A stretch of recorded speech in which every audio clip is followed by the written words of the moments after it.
क्या जरूरत थी आपको इतने महंगे जूते पहनकर मंदिर में आने की? आप बताइए कहाँ रखेंगे इन जूतों को आप?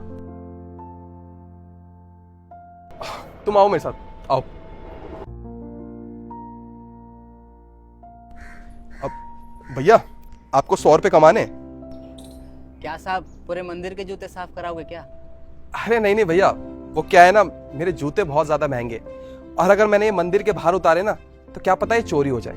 बस इसलिए मैं आपसे बोल रहा हूँ कि आप बस इस जूतों की रखवाली कीजिए, इसके बदले मैं आपको 100 रुपए दूंगा। ठीक है, रख दीजिए। भैया मैं पूजा करके आता हूँ, उसके बाद आपको 100 रुपए देता हूँ। ठीक है। क्या जरूरत थी उसे 100 रुपए देने की? 10-20 रुपए में भी तो काम हो सकता था ना। ज्योति, भगवान ना कभी कभी बहुत गलत करते हैं। किसी किसी को इतना सारा पैसे देते हैं कि वो धनराज सेठ बन जाता है और किसी को इतना भी नहीं देते कि वो 2 वक्त की रोटी खा पाए। मैं तो बस विभिन्न समानताओं को बराबर करने की कोशिश कर रहा हूँ। आप और आपकी बातें कभी समझ में नहीं आती मुझे। चलिए।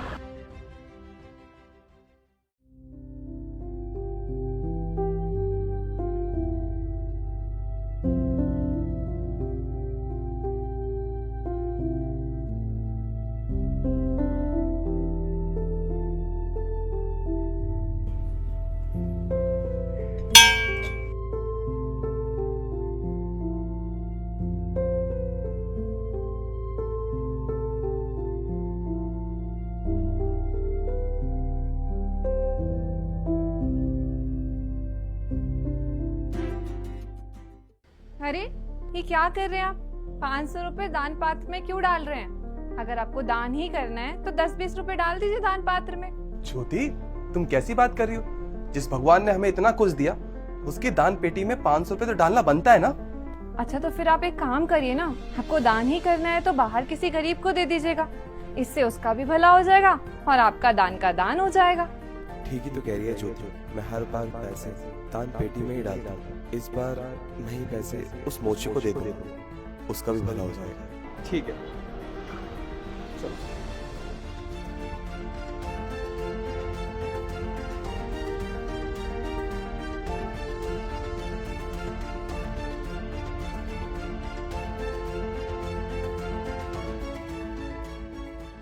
चलिए। इस बार ना हम राशन महेश्वरी जी के यहाँ से लेंगे। शर्मा जी बहुत महंगा सामान देते हैं। ठीक। अरे वो मोची कहाँ चला गया? यहीं तो बैठा था। भाई साहब, यहाँ पे एक मोची बैठा था, आपने देखा क्या?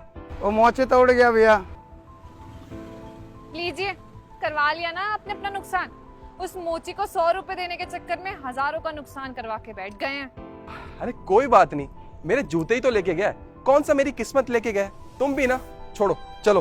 रहने दीजिए अब आप। और वैसे भी तुमने तो अपनी जूती पहन ली है ना, तुम तो चलो माता, चलो। आपको चलने में दिक्कत तो नहीं हो रही है ना? नहीं नहीं, ठीक है। आप भी ना। अब 500 में ब्रांडेड जूते, 500 में, अब 500 में। अरे वो जूते आपके जूतों की तरह नहीं लग रहे हैं। लग तो मेरे जैसे ही रहे। चलिए आप। अब 500 में ब्रांडेड जूते, 500 में। अरे ओ भैया, ये जूते कहाँ से लाए आप? मैडम आपको क्या करना है? जूते चाहिए तो बोलो, वरना आगे बढ़ो। भैया ये जूते मेरे हस्बैंड के हैं, आप बताइए ना आप कहाँ से लेकर आए इन्हें? अरे मैडम, एक आदमी लेकर आया था इन जूतों को, मैंने देखा कि जूते ब्रांडेड हैं तो उससे 500 रुपए में खरीद लिए। अगर आपको ये जूते चाहिए तो पैक कर दूं? लो दिखा लो और दरिया दिली। तुमने उस मोची की मदद की और उसने क्या किया? वो जूते इसको बेच के पैसे लेके चला गया। अब पी रहा होगा दारू उन पैसों की, बड़ा होगा बेबड़ों की तरह।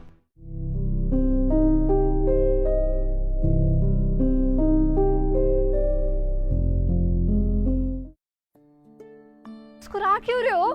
ज्योति, मैं ये सोच के मुस्कुरा रहा हूँ कि भगवान की लीला कितनी अपरंपार है। तुमने मुझे दान पेटी में पैसे डालने से रोका, उसके बाद मैंने सोचा कि ये पैसे ना मैं उस मोची को दे दूंगा, उसकी मदद भी हो जाएगी और मेरा दान का दान भी हो जाएगा। और ये देखो, उसने खुद ये जूते बेच के वो 500 रुपए ले लिए। इससे ये साबित होता है कि कब किसको कहां कितना मिलना है ये सब भगवान ने पहले से तय कर रखा है। हम तो बस एक जरिया है। आप और आपकी बातें कभी नहीं समझ में आती मुझे। भैया ये लो आपके 500 रुपये।